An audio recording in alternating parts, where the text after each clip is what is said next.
আল্লাহর কাছে তোমার কি মূল্য আছে? হে আল্লাহর কাছে তোমাদের কি মূল্য আছে?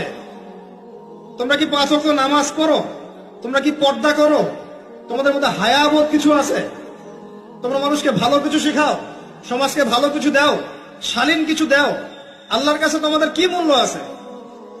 নবী সাল্লাল্লাহু আলাইহি ওয়াসাল্লাম তো জাহান্নাম দেখে সেই কথাটাই বলেছেন, আমি জাহান্নাম দেখে আসলাম, সেখানে বেশিরভাগ অধিবাসী হচ্ছে মেয়ে, নারী। কি কারণ? তারা এমন কাপড় চোপড় পরে বাইরে ঘুরতো, যেই কাপড় পরেও তারা নগ্ন থাকতো। আমি কি ব্যাখ্যা করতে হবে? আপনি দেখতে পারেন না? এবং তারা স্বামীর সাথে কুফরি করত। সারা জীবন স্বামী যদি তাদের ভরণ পোষণ দেয়, ভালোবাসে, মহব্বত করে, তাদের জন্য জীবনটা ক্ষয় করে ফেলে, এক পর্যায়ে গিয়ে বলবে সারাটা জীবন তোমার কাছে কিছুই পাইলাম না।